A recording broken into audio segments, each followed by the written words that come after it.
આપણે ત્યાં કહેવત છે, ભગવાન કે ઘર પે દેર હૈ અંધેર નહીં. એટલે કે ભગવાનને ત્યાં અંધારું તો છે જ નહીં, ભગવાન અંધારું તો કરતો જ નથી, પણ ભગવાનને ત્યાં દેર એટલે કે ધૈર્યની જરૂર છે. ધૈર્ય વધુ રાખવું પડે છે. ભગવાનને પામવા માટે ધૈર્યની ખૂબ જ આવશ્યકતા છે. ધૈર્ય સિવાય ભગવાનને પામવું બહુ અઘરું છે. ભગવદ્ ગીતાનો અધ્યાય 4 શ્લોક 36.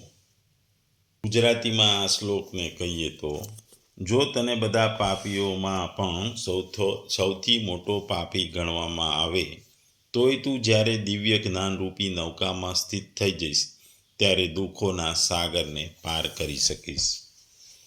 બીજા શબ્દોમાં કહીએ તો, જો તું બીજા સમસ્ત પાપીઓ કરતાં પણ વધારે પાપ કરનાર હોય, તો પણ તું જ્ઞાનરૂપી નાવડા દ્વારા નિસંદેહ આખા પાપ સાગરને સારી રીતે પાર કરી દઈશ. ટૂંકમાં ભગવાન આ શ્લોકમાં જ્ઞાનની દ્વારા જગતરૂપી સંસારને, જગતરૂપી નદીને કે સમુદ્રને પાર કરવામાં આપની વાતો કરે છે. જ્ઞાનરૂપી નૌકાથી પાપની સમુદ્ર કે નદીમાં તરી જવાય છે.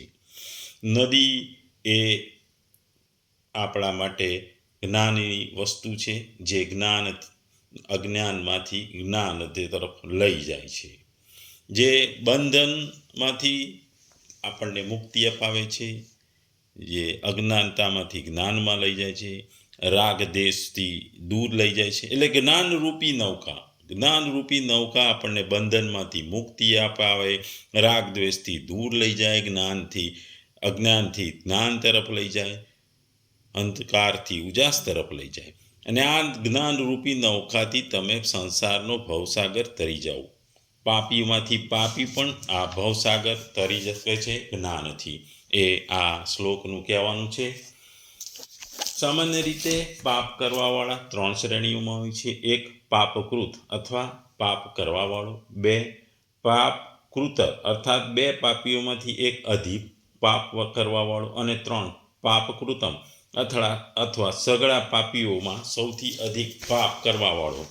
અહીં પાપકૃતમ પદનો ઉપયોગ કરીને ભગવાન કહે છે, તું જો સઘળા પાપીઓમાં પણ અત્યંત પાપ કરવાવાળો હોય, તો પણ તત્વજ્ઞાન વડે તું સઘળા પાપોથી તરી જઈશ. પાપમાંથી લોકોને પુણ્ય તરફ જવું પડે છે. પાપને કરી અને ઘણા લોકો પુણ્ય કરવા માંગતા હોય છે. આ બાબતમાં એક વાર્તા યાદ આવે છે. એક ક્રૂર રાજા હતો.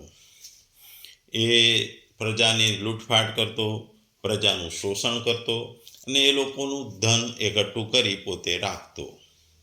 પણ અચાનક એનામાં હૃદય પરિવર્તન આવે છે કે એનામાં પરિવર્તન આવે છે. એટલે એ લૂંટફાટ લોકોની ઓછી કરવા માંડે છે, લોકોને દાન આપે છે, લોકો માટે સારું વિચારે છે, લોકોનું ભલું કરવા પ્રયત્ન કરે છે. આમ એની જિંદગી બદલાઈ ગઈ હોય છે. એ લોકો માટે કામ કરતો હોય છે, પ્રજા માટે સારું કરવાનો એ પ્રયત્ન કરતો હોય છે. આ કર્યા પછી પણ એની જિંદગી એકદમ ખરાબ થઈ રહી છે. પહેલાં એની પત્ની મૃત્યુ પામે છે, એ બીમાર રહેતી હોય છે ને મૃત્યુ પામે છે.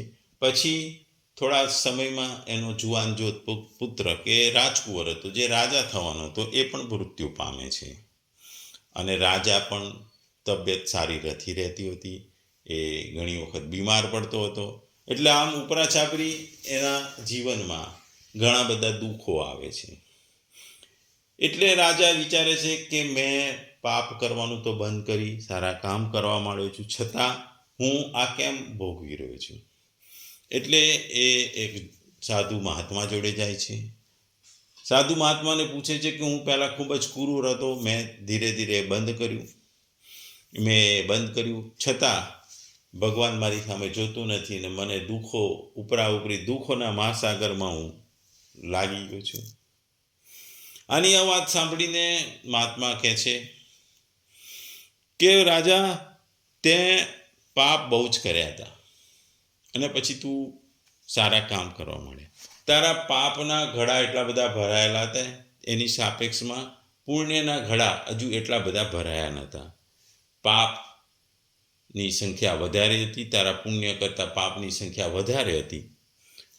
બીજું કે તે જે પુણ્ય કર્યા, જે પાપ કર્યા પછી પુણ્ય કર્યા, એ તે કરવા ખાતર કર્યા છે, તે મનથી નથી કર્યા કે પસ્તાવાથી નથી કર્યા, એટલે તારા પુણ્યનો ઘડો વધુ ભરાતો નથી. જો તું આ પુણ્યના કામ પસ્તાવાથી અથવા પ્રાયશ્ચિત રૂપે જો તું પુણ્યના કામ કરો, જે પાપ કરેલા એના પ્રાયશ્ચિતના ભોગે તું ના માટે તું જો પુણ્યના કામ કરતો હોય તો તારા પાપ કરતાં પુણ્ય વધી જાત, તને આવા દુઃખ મળત નહીં. ટૂંકમાં પાપ અને પુણ્ય એની આપણા શાસ્ત્રોમાં, ગરુડ પુરાણમાં પણ પાપીઓ માટે શું હોય છે, કેવી રીતે પાપીઓને સજા થતી હોય છે, એનું વર્ણન આપણે શાસ્ત્રોમાં અને ગરુડ પુરાણમાં ખાસ કરવામાં આવ્યું છે.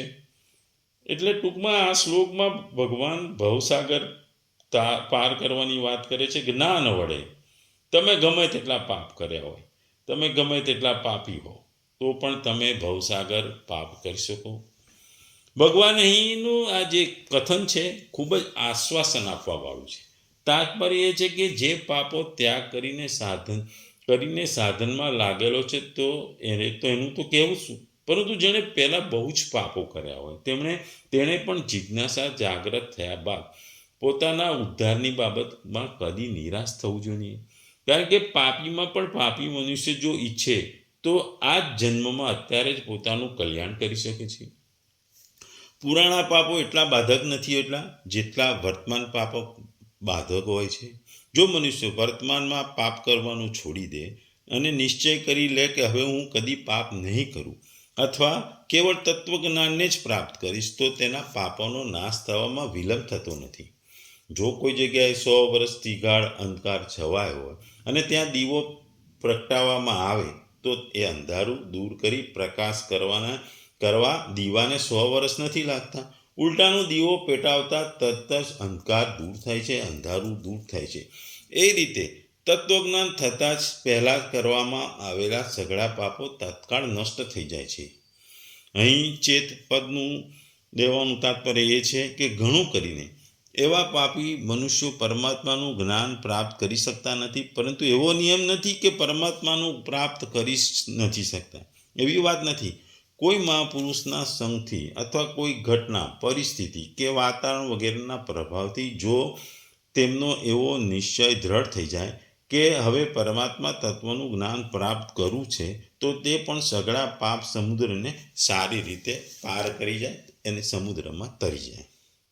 આગળ અધ્યાયમાં 39મા અધ્યાયમાં પણ 31મા અને 30મા શ્લોકમાં પણ ભગવાને અનન્ય ભાવે પોતાનું ભજન કરવાવાળા માટે એવી જ વાત કહી છે કે મહાન દુરાચારી મનુષ્ય પણ જો એવો નિશ્ચય કરી લે કે હવે હું ભગવાનનું ભજન જ કરીશ, તો તેનું પણ બહુ જલ્દી કલ્યાણ થઈ જાય.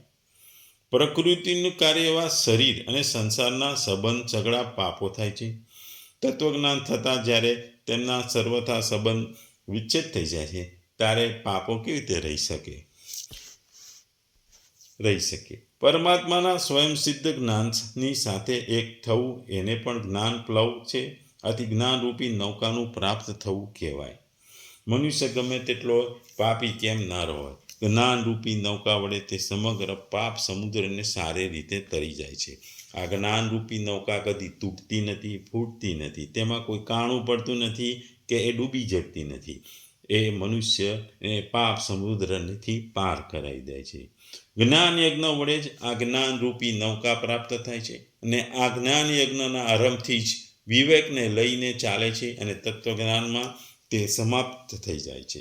સમાપ્તિ થતાં લેશ માત્ર પણ પાપ રહેતું નથી. અહીં ભગવાને પાપેભ્યમ સર્વેભ્યમ પાપકૃતમ પદોથી પાપીની છેલ્લી સીમા બતાવી દીધી છે. જો કે પાપેભ્ય પદ બહુવચન હોવાથી બધા જ પાપીઓના અર્થ છે, તેમ છતાં ભગવાને તેની સાથે સર્વેભ્ય પદ મૂક્યું છે. સર્વેભ્ય પદ પણ સંપૂર્ણતાનું વાચક છે. આ બે પદ આપ્યા પછી પણ ભગવાન પાપ કૃતમ પદ આપ્યું છે. તે અતિશયતાનો બોધ કરાવે છે. પ્રથમ મનુષ્ય પાપકૃત થાય છે, પછી પાપ કૃતર થાય છે અને પછી પાપ કૃતમ થાય છે. અર્થાત સંપૂર્ણ સંસારમાં જેટલા પણ પાપીઓ હોઈ શકે બધા જ પાપીઓ પણ જે અત્યંત પાપી છે તેને પણ જ્ઞાન પ્રાપ્ત થઈ શકે છે. કારણ કે પાપ ગમે તેટલા કેમ ન હોય, એ તો તે અસત છે, જ્યારે જ્ઞાન સત છે. સતની આગળ અસત કઈ રીતે ઊભું થઈ શકે? આ સંદર્ભમાં બીજી એક વાર્તા છે. એ ભગવાન જ્યારે સ્વર્ગમાં બેઠા હોય છે ત્યાં નારદ આ વાત કહે છે કે જંગલમાં, નારદ કહે છે, હું જંગલમાંથી જતો હતો ત્યારે એક ગાય એ કાદવમાં ફસાયેલી હતી. એટલે લોકો ઘણા અવર જવર ત્યાં જતા હોય છે, પણ કોઈએ ગાયને કાઢવાનો પ્રયત્ન ન કર્યો. એટલે ગાયને કાદવમાંથી બહાર નીકળવા કોઈ મદદ કરતો નથી. એટલામાં એક ચોર ત્યાંથી પસાર થાય છે. એ ચોર પણ એમ ગાયને કાઢતો નથી, પણ એ ગાયના ઉપર પગ મૂકી પેલે પાર, કાદવને પેલે પાર જતો રહે છે. અને એ ચોર પેલે પાર જાય છે અને પછી એ જંગલમાં જતા એને થોડી સોનામોરો મળે છે. થોડા વખત પછી એક બુઢો બ્રાહ્મણ ત્યાંથી પસાર થતો હોય છે. એણે ગાયને જોઈ, ગાય કાદવમાં ખૂંપેલી હતી એટલે એને કાઢવાનો બહુ પ્રયત્ન કર્યો. એ આ માણસ ઉંમરવાળો બુઢો હતો, છતાં એણે ખૂબ જ પ્રયત્નો કર્યા અને છેલ્લે ગાયને એણે બહાર કાઢી. ગાયને બહાર કાઢીને એ આગળ ચાલવા લાગ્યો અને એ આગળ જતાં ચાલતા એક ખાડામાં પડી ગયો. એટલે નારદજીએ ભગવાનને કીધું કે ગાય તો આપણી માતા છે, ગાયને આપણે પૂજીએ છીએ. આ ચોર ગાય ઉપર પગ મૂકીને પેલી પાર જતો રહ્યો તો એને 3-4 સોના મોલો મળી, રસ્તામાંથી મળી. જ્યારે આ બ્રાહ્મણ, ગરીબ બુઢો બ્રાહ્મણ, બુઢો હોવા છતાં ગાયને કાદવમાંથી કાઢી, છતાં તે ખાડામાં પડી ગયો. મને આ વાત સમજાતી નથી. એટલે ભગવાન નારદજીને કહે છે કે નારદજી, આ ચોરને ગાય ઉપર પગ મૂકીને ગયો એટલે એને 4 સોનામોર મળી, નહીં તો એને હજારો સોનામોરનો આખો ઘડો મળત.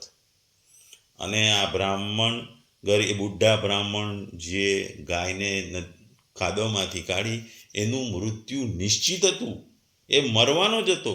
પણ એને ગાયને કાદવમાંથી બહાર કાઢી એટલા એના પુણ્ય વધી ગયા, એટલે એને મોત ના મળ્યું. એ ખાડામાં પડ્યો અને એને થોડું વાગ્યું. એટલે કે પાપ અને પુણ્યનો હિસાબ હંમેશા થતો જ રહે છે અને થવાનો પણ છે. ટૂંકમાં ભગવાન આપણને અહીં કહે છે કે જે પ્રમાણે મેં નાવમાં બેસી મનુષ્ય અગાધ જળ રાશિ પર તરતા પેલે પાર પહોંચી જાય છે, એ જ પ્રમાણે જ્ઞાનમાં સ્થિત થઈને જ્ઞાન વડે પોતાની સંસારથી સર્વથા અસંગ, નિર્વિકાર, નિત્ય, અનંત સમજીને પહેલાંના અનેક જન્મમાં અને આ જન્મના કરેલા સમસ્ત પાપોના સમુદાયનું અતિક્રમણ કરવું, અર્થાત સમસ્ત કર્મબંધનથી હંમેશા માટે સંપૂર્ણ મુક્ત થઈ જાય છે. એનો અર્થ છે કે જ્ઞાન રૂપી નાવ વડે સમસ્ત પાપ સમુદ્રને તમે સારી રીતે અને સરળતાથી પાર કરી શકો છો. અહીં ભગવાન કહે છે કે પુણ્ય કર્મો પણ સકામ ભાવે કરવામાં આવે તો તે બંધનકારક હોય છે. તેથી બધા જ કર્મબંધનોથી સરળતા છૂટ્યા પછી બધા પાપોથી મુક્તિ મળે છે, એ વાત સાચી છે. પણ પુણ્ય કર્મોનો ત્યાગ કરવામાં તો મનુષ્ય સ્વતંત્ર જ છે. એ પુણ્ય કર્મોના ફળને ત્યાગ તો તે જ્યારે ઈચ્છે ત્યારે કરે છે. પણ જ્ઞાન વગર પાપોથી તરી જવાતું નથી, તેના વશમાં નથી. તેથી પાપોથી તરી જવું એમ કહેવાથી પુણ્ય કર્મોના બંધનોથી મુક્ત થવાની વાત તેમાં આવી જાય છે. માયિક સંસાર એક મહાસાગર સમાન છે, જેમાં પ્રાણી જન્મ, રોગ, વૃદ્ધાવસ્થા અને મૃત્યુરૂપી પ્રવાહમાં ગોથાઓ ખાય છે અને ખાધા કરે છે. માયા શક્તિને કારણે તમામ પ્રકારના દુઃખો સહન કરવા પડે છે. મુખ્ય 3 પ્રકારના દુઃખો સહન કરવા પડે છે. આધ્યાત્મિક વ્યક્તિ પોતાના શારીરિક અને માનસિક કષ્ટ, આદિ ભૌતિક અન્ય લોકોને કારણે ઉદ્ભવતા કષ્ટ અને આદિ દૈવિક પ્રાકૃતિક આપદાઓથી ઉદ્ભવતા દુઃખ. આ પ્રકારના બાહ્યિક બંધનોની અવસ્થામાં આત્મા માટે કોઈ રાહતની સંભાવના હોતી નથી, અને આવી દુઃખદ પરિસ્થિતિઓમાં પણ આપણા અનંત જન્મો વીતી ચૂક્યા છે. જેમ મેદાનમાં ફૂટબોલના ખેલાડીઓના પગની ઠોકર ખાતો રહે છે, તેમ આત્મા પણ તેના પુણ્ય અને પાપયુક્ત કર્મોને અનુસાર ઉન્નત થઈ સ્વર્ગલોક જાય છે અને વળી નરકવાસ જેવો નિમ્નલોકમાં પટકાય છે અને પુનઃ પૃથ્વીલોકમાં પાછો ફરે છે. આમ લોકો કહેતા હોય છે કે માણસ સારા કર્મ કરે એટલે સ્વર્ગલોકમાં જાય, સ્વર્ગલોકમાં બેઠાડું જીવન થઈ જાય, એસ આરામ કરે, જલસા કરે, એટલે એ પાછો બીજા સ્વર્ગલોકમાંથી પાછો એ નિમ્ન લોકમાં જાય, પૃથ્વીલોકમાં જાય કે બીજા કોકમાં લે, કારણ કે સ્વર્ગલોકમાં એસ આરામ કર્યો હોય છે એટલે એના પાપો વધી જાય છે, એટલે પાછો એ બીજા લોકમાં નિમ્ન લોકમાં પટકાઈ જાય છે અને ફરી પાછો પૃથ્વીલોક પર આવી જાય છે. દિવ્ય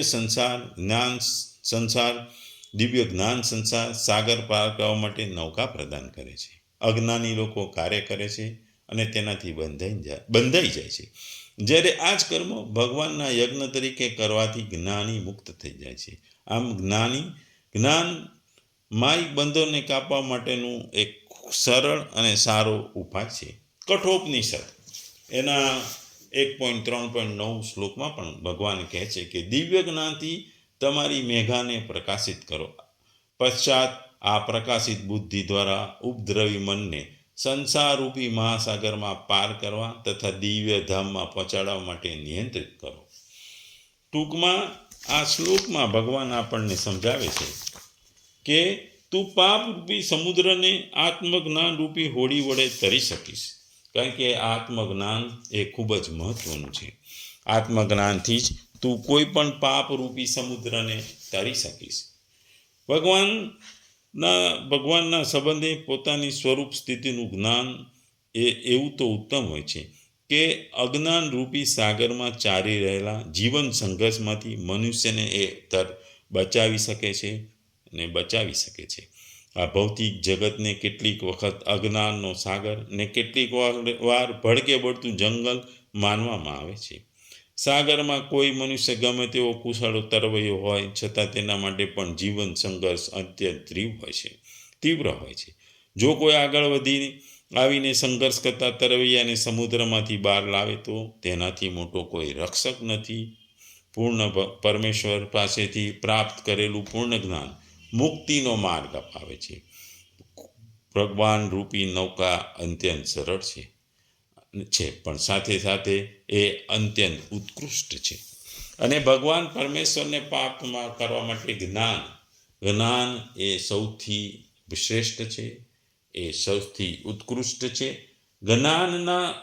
જ્ઞાનની નૌકા વડે તમે કોઈ પણ વસ્તુને પાર કરી શકો. જ્ઞાનનું સમાજમાં ખૂબ જ મહત્વ છે, કારણ કે જ્ઞાન તમને અંધકારમાંથી ઉજાળા તરફ લઈ જાય છે. તમને ઉજાળાથી જેમ સૂર્ય રાતના અંધકાર પછી જેવો સવારે સૂર્ય ઉદય થાય છે, તમારા જીવનમાં એ રીતે જ જ્ઞાન એ તમારા જીવનમાં પ્રકાશ ફેલાવે છે, તમને અંધકારમાંથી ઉજાળા તરફ લઈ જાય છે. જ્ઞાનની કોઈ સીમા નથી, બૌદ્ધિક જ્ઞાનની કોઈ સીમા નથી. જે સામાન્ય બૌદ્ધિક જ્ઞાન હોય છે એ અમુક લોકો પૂરતું હોય છે. જે એની સીમા હોય છે, ભણવાના વિષયને જ્ઞાન કહેવાય છે, જે ટેમ્પરરી જ્ઞાન હોય છે. શરીરને લગતા જ્ઞાન છે એને આયુર્વેદિક એલોપેથી જ્ઞાન કહેવાય છે. શાસ્ત્રોનું જ્ઞાન એ સમાજનું છે. જ્યારે દિવ્ય જ્ઞાન છે આત્મા માટેનું છે, આત્મજ્ઞાન છે. આમ આ સામાન્ય બૌદ્ધિક જ્ઞાનની સીમાઓ છે. શરીરને લગતા જ્ઞાન જે આયુર્વેદિક એલોપેથી એની સીમાઓ છે. શાસ્ત્રોનું જ્ઞાન શાસ્ત્રો પૂરતું મર્યાદિત છે, પણ જે દિવ્ય જ્ઞાન છે એ અનંત છે, એ વિશાળ છે, એ આત્મા માટે છે, એ આત્મ સંતોષ માટે છે, આત્માના જ્ઞાન માટે છે. તે તમને પૂર્ણ જ્ઞાનથી, એ આત્માના જ્ઞાનથી તમને મુક્તિનો માર્ગ મળે છે, જે તમને ભગવાન જોડે છે. એટલે આ જ્ઞાન ખૂબ જ જરૂરી છે. આત્મજ્ઞાન દિવ્ય જ્ઞાનની જીવનમાં ખૂબ જ જરૂરિયાત છે.